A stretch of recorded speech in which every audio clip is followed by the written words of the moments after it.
और किसानी के खिलाफ ये एक बहुत बड़ा षड्यंत्र है।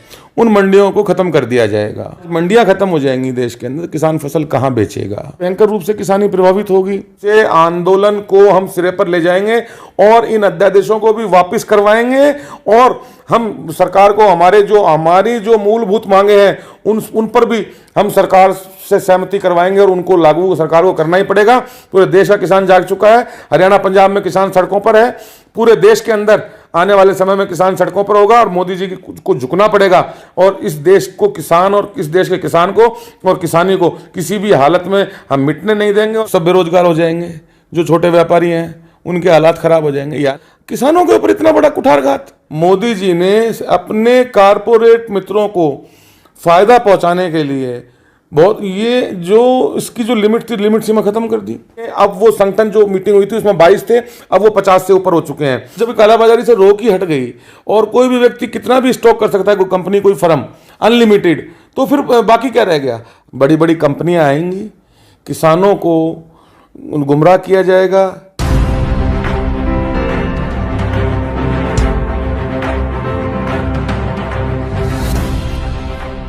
नमस्कार, रिपोर्ट एक्सक्लूसिव.com में एक बार फिर से आपका स्वागत है।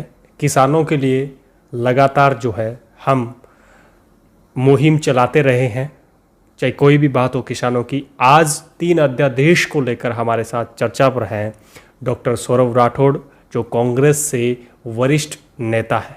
इनसे जानने का प्रयास करेंगे जिस प्रकार से केंद्र सरकार ने 3 अध्यादेश थोपे हैं या लेकर आई है, उसको लेकर ये क्या विचार रखते हैं और 3 अध्यादेश को लेकर क्या कुछ कहना चाहते हैं। सबसे पहले इनका स्वागत करना चाहूँगा। सबसे पहले डॉक्टर साहब, आपका रिपोर्ट एक्सक्लूसिव न्यूज़ में आपका स्वागत है। नमस्कार कुलदीप जी, और आपके सभी दर्शकों को मेरा नमस्कार। जिस प्रकार से 3 अध्यादेश जो केंद्र सरकार लेकर आई है, उन तीनों अध्यादेशों को लेकर आपके क्या विचार हैं और आप क्या सोचते हैं इन अध्यादेशों को लेकर? देखिए, मैं आपको ये बताना चाहता हूँ बिल्कुल स्पष्ट रूप से कि इस कोरोना काल की इन परिस्थितियों के अंदर जिस तरह से आनन फानन में मोदी जी की सरकार के द्वारा ये 3 किसान विरोधी काले अध्यादेश लाए गए हैं, ये सीधा सीधा हमारे देश के किसानों पर, हमारे देश की किसानी पर ये सीधा सीधा हमला है और निश्चित रूप से हमारे देश के अंदर किसान और किसानी के खिलाफ ये एक बहुत बड़ा षड्यंत्र है। किस तरह से आप इसको किस तरीके से काला मानते हैं? जिस प्रकार से आपने कहा भी एक तरीके का ये काला कानून है, आप किस तरीके से मानते हैं भी ये हमारे देश के लिए काला कानून है, हमारे किसानों के लिए काला कानून है? देखिए, मैं आपको इसमें बहुत ही सरल शब्दों में मैं बताना चाहता हूँ ताकि जो दर्शक जो देख रहे हैं वो भी उसको बराबर सरलता से समझ सकेंगे।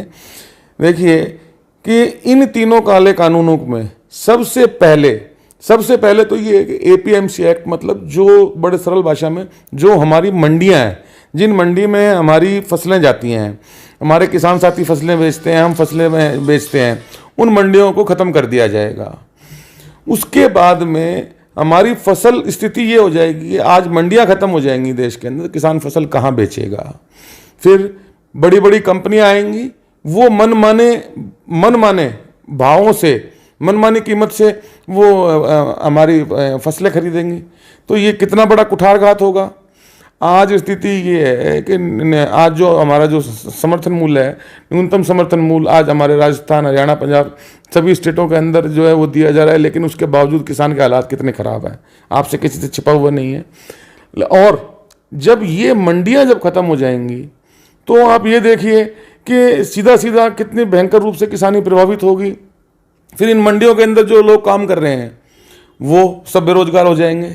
जो छोटे व्यापारी हैं उनके हालात ख़राब हो जाएंगे। यानी कि निश्चित रूप से ये इससे बड़ा कुठारघात। और सबसे बड़ी बात मैं कहना चाहूँगा कि जो हमारा किसान वर्ग है देश का, हमारा देश कृषि आधारित देश है कुलदीप जी, इस हमारे देश के अंदर किसानों के ऊपर इतना बड़ा कुठारघात। APMC एक्ट जो है उसके अंदर आप तमिलनाडु के अंदर आप देखिए, पहले जब किसी समय के अंदर वहाँ करुणानिधि जी की सरकार थी, वहाँ पर उस समय के उनकी सरकार के कार्यकाल में एक सिस्टम लागू किया गया था किसानों को कोल्ड स्टोरेज की जो है वो सरकार के द्वारा भुगतान करके उनको उनकी फसल को कोल्ड स्टोर में जगह दी गई सुरक्षित करने के लिए। किसानों को काउंटर दिए गए, मार्केट बनाए गए शहरों के अंदर, जहां किसान सीधा अपनी फसल कहा जा सकता है, आपका सीधा सीधा सवाल के अंदर सरकार पर ये खड़ा करते हो आप भी, इससे बहुत सारे अलग ऐसे रास्ते निकाले जा सकते थे जिससे किसानों को, व्यापारियों को, या जो किसानों से संबंधित जो इनसे उम्मीद लगा के बैठे हैं, चाहे वो मजदूर हैं कोई भी है, तो उनको बड़ी राहत दी जा सकती थी। बड़े आश्चर्य की बात है, एक तरफ मोदी जी कह रहे हैं कि भाई 2022 में किसानों की आय दुगनी कर दी जाएगी, दुगनी, लेकिन बहुत ही मतलब ये किस तरह की काल्पनिक बातें हो रही हैं देश के अंदर, जो ये इस तरह के अध्यादेश हैं। इसके बाद में मैं आपको एक चीज़ और बताना चाहता हूँ कि हमारे देश के अंदर जो दूसरा अध्यादेश है, उसमें एक चीज़ और बताना चाहता हूँ मैं आपको। दूसरे अध्यादेश के अंदर हमारे देश के अंदर एक हमारे जो खाद्य पदार्थ हैं, जितने भी हमारे जो खाद्य सामग्री, जैसे हमारे गेहूँ हैं, चावल हैं, दालें हैं, मूंगफली है, तिलहन है, तेल, सब चीज़ों पर इनकी स्टॉक की एक लिमिट थी, एक लिमिट तय थी भी कोई भी व्यक्ति, कंपनी, फर्म इतना इस स्तर तक स्टॉक कर सकती है। उसके बाद में यदि अगर वो व्यक्ति, कंपनी या फर्म अगर उससे ज़्यादा स्टॉक करती थी तो उसको काला बाजारी की श्रेणी में माना जाता था और उसके खिलाफ जो है देश के कानून के मुताबिक उनके खिलाफ कानूनी कार्रवाई होती थी। लेकिन इस जो दूसरा काला अध्यादेश है, इसके अंदर मोदी जी ने अपने कारपोरेट मित्रों को फायदा पहुंचाने के लिए बहुत ये जो इसकी जो लिमिट थी, लिमिट सीमा खत्म कर दी।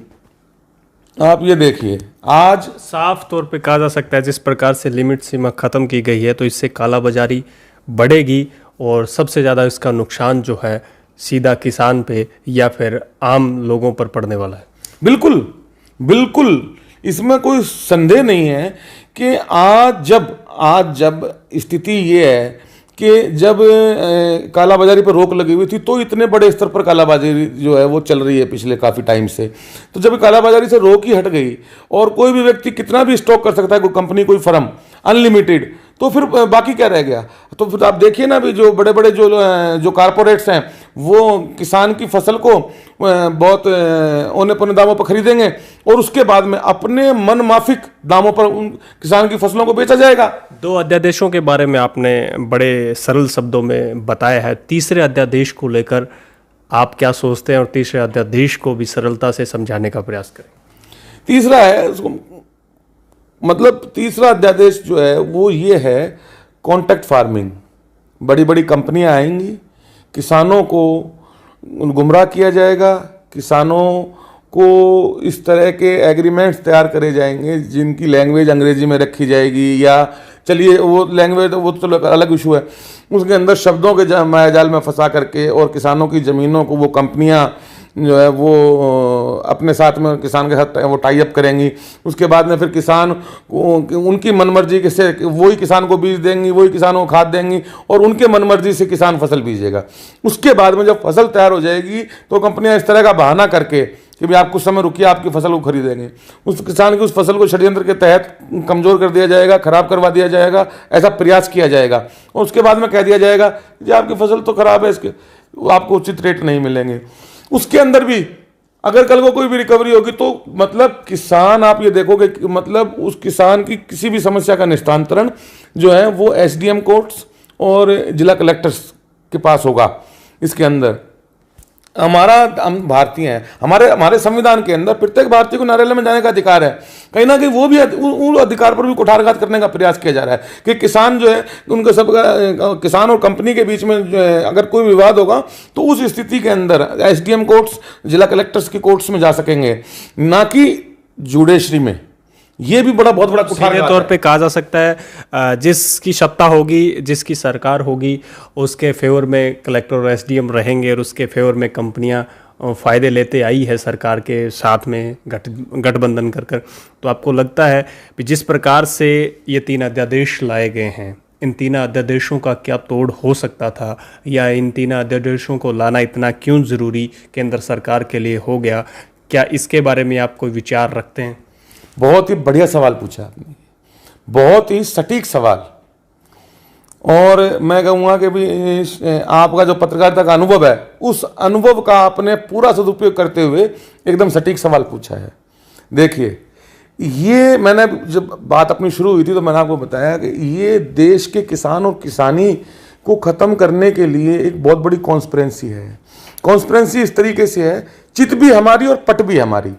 वो कैसे? वो ऐसे कि ये तीनों अध्यादेश इस कोरोना काल की विकट परिस्थितियों में आनन फानन में लाए गए। कहीं ना कहीं सरकार के अंदर इतने बड़े बड़े अफसर लोग, बुद्धिजीवी होते हैं, बड़े बड़े आईएएस बैठते हैं, वहाँ हर चीज़ का एक खाका तैयार होता है।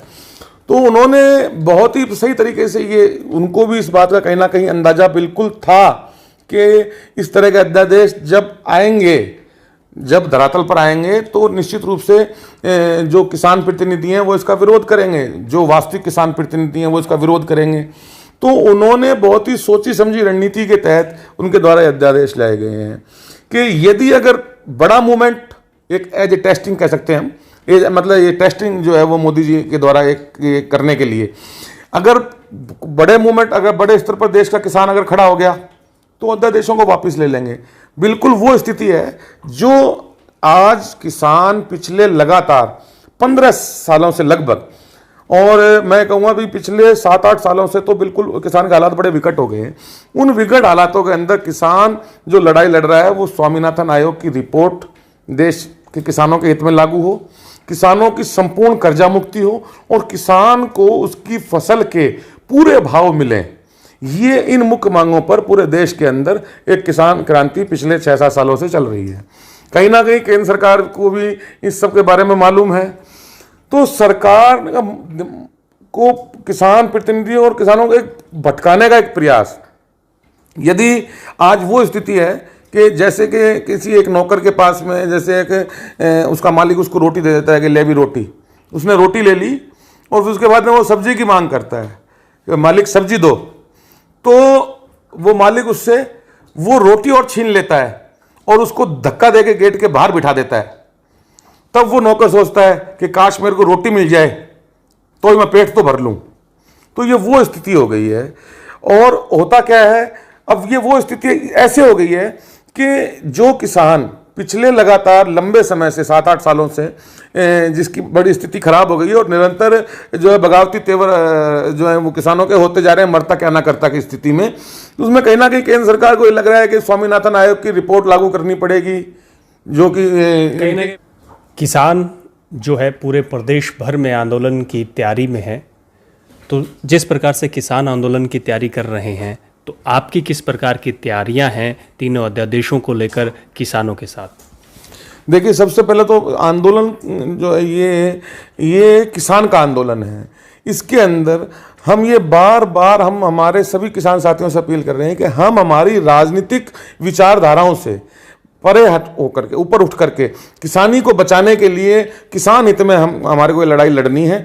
इसके लिए अभी पिछले दिनों 23 तारीख को जयपुर के किसान भवन में राजस्थान के 22 संगठन की एक बैठक, सामूहिक बैठक सर्वसम्मति से उनके प्रमुखों की आयोजित हुई। मैं भी उसमें शामिल हुआ था किसान प्रतिनिधि के रूप में, और हमारे कई साथी हनुमानगढ़ से भी, हमारे साथी हमारे विक्रम नयन और हमारे साथी राजेंद्र साहू, और हम लोग उसमें शामिल हुए थे। तो वहाँ ये सर्वसम्मति से तय हुआ है कि पूरे प्रदेश के अंदर 1 सितंबर को जो हमारे इस कोरोना काल की पूरी एडवाइजरी को की पालना करते हुए हम जिला कलेक्टर एवं तहसील मुख्यालयों पर एक हमारा मांग पत्र जो है वो इन अध्यादेशों को वापस लेने के लिए, और जो हमारी 3 मांगे हैं, संपूर्ण कर्जा मुक्ति और फसल के पूरे दाम और स्वामीनाथन आयोग की रिपोर्ट लागू हो, इनको लेकर के एक मांग पत्र सभी पूरे राजस्थान के अंदर तहसील और जिला मुख्यालय पर सौंपे जाएंगे। उसके बाद में लगातार 15 दिन तक ग्रामीण क्षेत्रों में किसान जन जागरूकता अभियान चलाया जाएगा। उसके तहत हस्ताक्षर अभियान भी चलाया जाएगा, जो कि 15 दिन पूरे होने के बाद में 15 सितंबर को हम वो हमारे हस्ताक्षर जो हमारा वो मेमोरेंडम होगा उसको ग्रामीण स्तर पर ग्राम विकास अधिकारी पटवारी उनको सौंपेंगे, और हमारे तहसीलदार, नायब तहसीलदार, हमारे एसडीएम वगैरह, हमारे ऑफिसर्स उनको भी सौंपेंगे। और उसके बाद में 21 तारीख को हमारे व्यापारी साथियों के सहयोग से मंडी को भी जो है वो बंद हम जो है वो रखेंगे, और उसके बंद रखने के दौरान हमारे अपने अपने ट्रैक्टरों पर हम काले झंडे लगा करके और हम मंडी के अंदर हम एक प्रदर्शन भी हम करेंगे 21 तारीख को।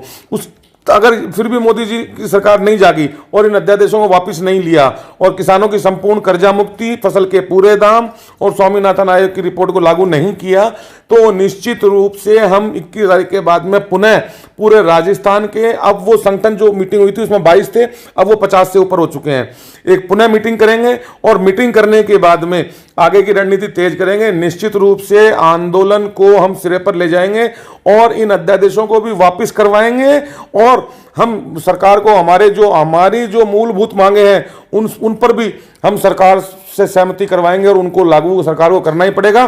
पूरे देश का किसान जाग चुका है, हरियाणा पंजाब में किसान सड़कों पर है, पूरे देश के अंदर आने वाले समय में किसान सड़कों पर होगा और मोदी जी को झुकना पड़ेगा और इस देश को किसान और इस देश के किसान को और किसानी को किसी भी हालत में हम मिटने नहीं देंगे और खिलवाड़ नहीं करने देंगे। केंद्र सरकार बचने का प्रयास कर रही है। ये थे हमारे साथ डॉक्टर सौरभ राठौड़, जिनसे हमने चर्चा की। तीनों अध्यादेशों को लेकर हमने इनसे बारी बारी सवाल किए और उन्होंने अपने विचार भी रखे और उसी को लेकर जो है आज डॉक्टर सौरभ राठौड़ हमारे साथ मौजूद थे और तीनों अध्यादेशों के अलावा उन्होंने किसानों के लिए अपनी और भी राय आए हैं। और सबसे बड़ी बात हम आपको बता दें, तीनों अध्यादेशों को लेकर प्रदेश भर में आंदोलन की तैयारी किसान कर रहे हैं।